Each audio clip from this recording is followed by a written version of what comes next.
Welcome to ALMR Overview for new users. During this training, we will provide an overview of the ALMR system, the technology used, the governance and interoperability goals of the system. ALMR is an acronym for Alaska Land Mobile Radio. ALMR is a Project 25 compatible trunked radio system. The planning for this system began in the late 1990s, with implementation beginning in the early 2000s and beyond. The system was initially a joint effort between the state of Alaska and the Department of Defense. That partnership continues to this day. However, the exact terms of the agreements have changed over the years. The system is co-owned by both the state and the DoD, and participation is open to any member agency in the state of Alaska that has a public safety function. These can include federal, state, and local law enforcement, fire, EMS, and other agencies, as well as other partners such as private ambulance and air ambulance services, hospitals, school districts, and other government functions. Members can become part of the ALMR system if they have a demonstrated public safety purpose. The ALMR system is governed by a number of cooperative agreements and partnerships, as well as policies, procedures, and other instruments. The main governance of the ALMR system is made up of the ALMR User Council. The User Council makes decisions on operational policy changes and other priorities for the system, including priorities for expansion. The User Council is made up of state, local, federal, and Department of Defense representatives. Each member agency has an appointed representative on the ALMR User Council. The ALMR Executive Council is made up of representatives from the Department of Defense, State of Alaska, Alaska Municipal League, and federal agencies. The Executive Council is responsible for the overall direction and strategic purpose of the system. Also responsible for maintaining the system and daily operational functions are three separate entities. First is the Alaska Public Safety Communications Services. This is a division of the Department of Public Safety that maintains a system called the State of Alaska Telecommunications System, in which the ALMR system uses for transport of voice data throughout the state. In addition, the System Management Office maintains the system on a daily basis, performing preventative maintenance, troubleshooting issues, and providing support to our users. The System Management Office operates a help desk, which is available from 7:30 a.m. to 4:30 p.m. Monday through Friday, excluding holidays, and is also available 24/7 in case of emergency.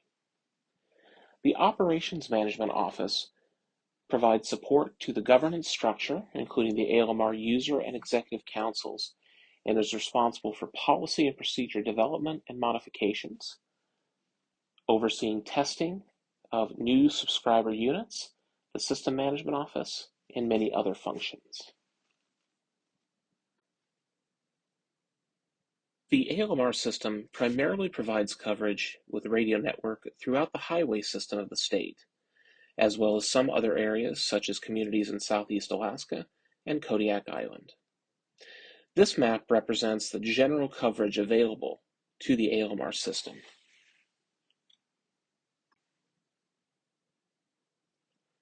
The ALMR system is divided into zones. Zone 1 is all areas south of the Denali Highway, including south central Alaska and southeast Alaska.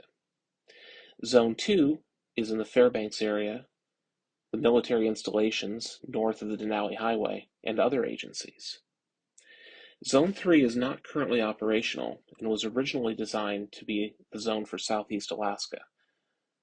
Zone 4 is known as AWARN, the Anchorage Wide Area Radio Network.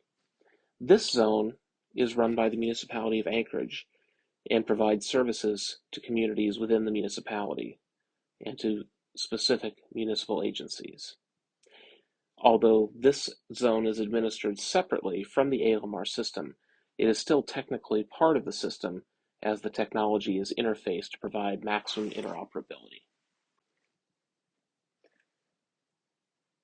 ALMR is a P25 trunked radio system.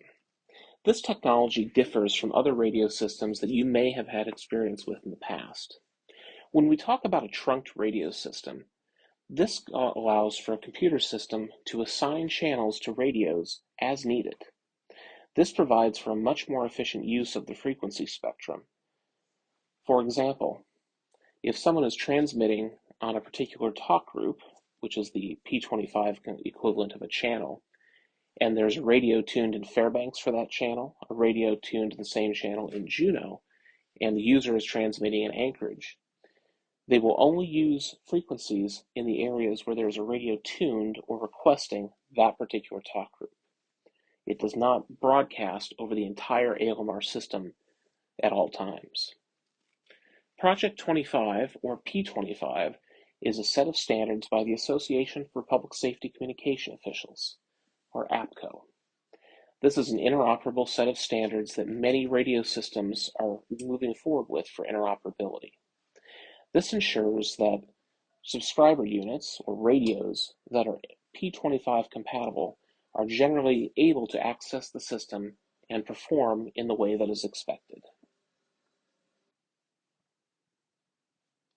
The ALMR system has a significant amount of physical infrastructure to support the needs of public safety throughout Alaska. The master sites are the main sites where the computer equipment, servers, and other communications take place. There are 3 master sites in the ALMR system. In Anchorage, the master site for Zone 1 and Zone 4 are located there. The master site for Zone 2 is located in Fairbanks. These master sites are geographically separated for redundancy. The ALMR system comprises of 89 radio frequency sites. These tower sites have the receive and transmit antennas to support public safety functions throughout the state. When an ALMR agency is using their radio, that radio communicates with one of these sites that is closest to the radio and can provide the best signal. Radio sites can be located on towers throughout communities, on top of buildings, or can be located in mountainous rural areas, such as on the top of mountains, to support a wide area of coverage. One of the primary functions of ALMR is to support interoperability. Interoperability means that people with disparate radios on disparate talk groups can communicate with one another as needed in an emergency or large response. The ALMR system, by being one statewide radio system for the majority of agencies in our population centers, facilitate this by allowing everybody to access the same system. Further, all members have access to the interoperability zones. These are 3 zones that allow for agencies to communicate with each other as needed. Additionally, members can execute agreements to allow for their individual agency talk groups to be shared. The interoperable zones are separated into 3 regions. Your home region is the area where your agency is located in. The North Zone, Central Zone, and Southeast Interoperable Zone have the same type of channel lineup and facilitate communication between agencies. All ALMR radios should have at least one, if not all of these zones, programmed. This is an example of the Central Interoperable Zone. It provides a hailing channel, command channels to be used in the trunked radio system, and tactical channels to be used on scenes. There is training on the interoperable zones and how to use them available on the ALMR website. P25 compatible radios allows for radio equipment to adhere to that standard. However, it provides an extreme level of customization for the types of radios, the lineups on those radios, and how those radios behave. Radios must be tested by the System Management Office and certified on the system before they can be used. These radios are found on the authorized equipment list on the ALMR website. It is important to understand that each agency has control of their own programming and can customize radios based on their needs. Therefore, although there are some commonalities between P25 radios that are used across the ALMR system, it's important to understand that each agency can change nearly every function or feature of the radio itself. This can include things like what the controls and buttons do, the lineup of channels, the audio tones that are used, and many more. The ALMR website is a resource for policies, procedures, training, and other information about the ALMR system. I encourage you to visit alaskalandmobileradio.org. You can contact the ALMR Help Desk or the Operations Management Office for any questions or assistance you may require.